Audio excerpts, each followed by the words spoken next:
scripting out a 3-hour webinar, running any Facebook ads, or building a bloated e-commerce store. In fact, this single page was one of...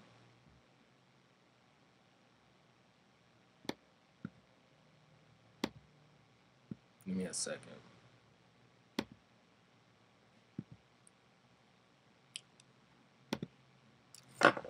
Starts.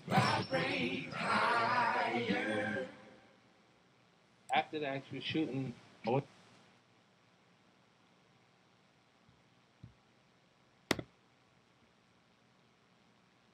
through a process. A lot of people won't be honest because their image would be up. They've been through the actual experience, but I went through a portion of me actually being afraid in experiences. I was hurt physically. I was hurt bad. So I was afraid, and I was uncomfortable with being afraid. And the only time I wasn't afraid is when I was actively involved in actually looking for somebody connected to it. You look at the bushes. When I see the bushes, I look through the bushes. The paranoia from the experience of actually being hurt heightens your senses to everything, the possibilities of things happen. It shifted me. It's either when you get hurt that bad, either your fear consumes you or you'll become a bit insensitive and you'll start to approach the problem instead of run from it. The book is really about fear and overcoming fear, isn't it? And I just keep thinking fear can be quite good. You know, I don't want to stop. I don't want to stop myself doing silly things. You can have a slight paranoia that helps you be aware of situations. And even in the 48 Laws of Power that Robert wrote, there's some things in there that you might feel like are evil, but you need to be aware of them because someone else's intentions might be very well what that law of power is. You know, so. Like when I got a chance to talk to him, we even brought it down to the perspective of a person that's in a staff meeting that is watching someone else raise their hand to answer a question that they know the answer to. And that means that person deserves to be ahead of you in life because your fear of being wrong at that point is not allowing you to create your value in your workspace. Have you overcome fear? I mean, you were shot 9 times in the year 2000. In terms of dealing with fear, I suppose you're not scared of anything after that. Well, when you're in life-threatening situations, it makes you a little more conscious of that. You know, and the more that you are aware of your fate, the higher the probability you have a chance to live. So you're a little more free. Like I go into what Robert kind of identified as the core of my power is me being in business situations and being the person with the least fear at the table. And that's because I weigh these things up against my biggest losses in my life. So like the loss of my mom is the biggest thing that I've experienced. So walking into a room, even at the worst possible scenario, it won't damage me to the point or hurt as much as that hurt it. So I'll go in there in a secure space, able to speak and ask the questions, and I'd rather feel like I'm unaware for the moment within those quarters than to feel like I'm unaware in a losing situation. I mean, the book does describe some fairly nasty incidents. I mean, just in the chapter about the Hustler King, you slash the face of a rival's assistant who's out to hurt you. Yeah. I mean, looking back on all of that, I mean, how do you sort of feel? Because you've just moved so far away from that now. Yeah, I did. But, you know, like, I think the things you go through make you who you are. I don't regret those things. I don't regret them because I don't think I'd be who I am today if I wasn't exposed to those situations. If you ask me, would I, those are unfortunate situations that I've had to experience.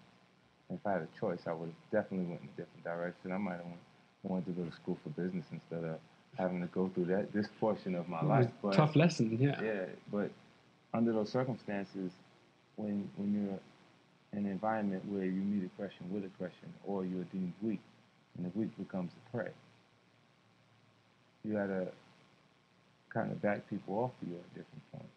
And it really felt like that in that. Literally. Yeah.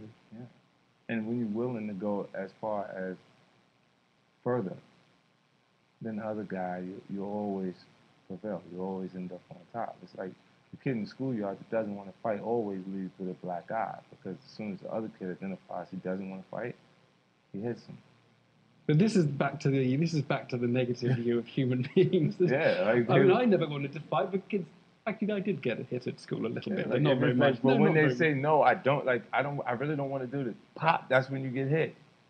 You just gave the other guy enough confidence to hit you at that point. Especially when there's a bunch of kids behind him jumping up and down saying, "Whoop him." You know, like those experiences from when I was really small, I identify with that. So I ain't never been in the space or those situations where, even if I didn't want to fight, I didn't show them. So we met a couple years ago. Surprisingly or not, we got along. We had like an interesting rapport. And so we decided to do a book together. Right. And what I do when I write a book, whether it's about power, seduction, or war, I take the most powerful people in their field and I kind of break them down. I figure out what is the essence of them, what's the core of their success. I call it their power center of gravity. Right. So I decided I would do that with you. And so after a couple of months of following you around, I decided that the secret to your success, your power center of gravity, is your fearlessness. So in any kind of situation where you're interacting with people, you're the one that has less fear than they do. And that gives you like a constant strategic advantage. You're able to adapt to the situation, to take risks when other people are afraid of it. And this is, to me, the source of your power. And so this is the subject of our book, The 50th Law, the power that anybody can have in life if they assume this fearless approach. So I was wondering, were you just sort of born this way? Did you come out of the womb not crying, kind of fearless? Or did you have to develop this attitude when you were on the streets as a kid without a mother or father there? Did you have to learn how to be like that? It's absolutely something that I developed over time, because like I think I have the same emotions everyone else does. It just have a way to suppress those feelings in different circumstances and situations. I can kind of adjust. Can you remember a moment when you were afraid when you were a kid on the streets, when you were hustling or anything? A lot of moments when I'm afraid. I think it's necessary for you to have fear to be conscious of people. What do you mean by that? A slight bit of actual fear is necessary for you to be aware, like a paranoia. There's like after it heightens your awareness. Right. You know, so a lot of times when people, when I interact with people in different spaces, it's so less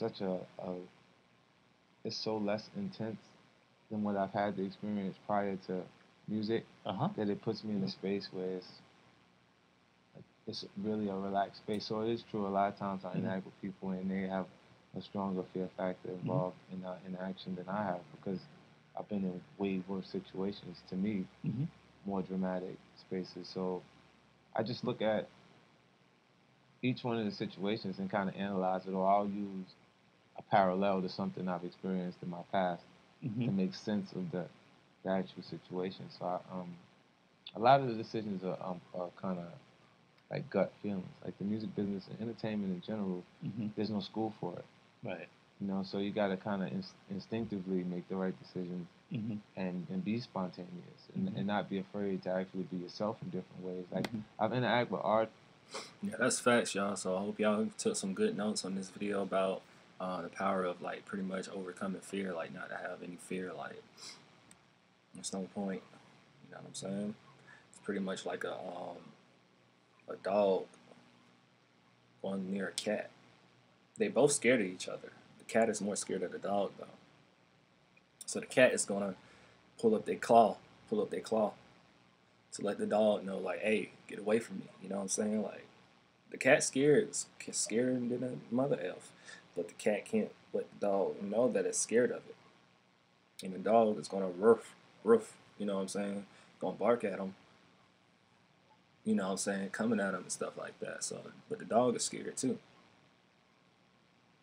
So, yeah. Sorry.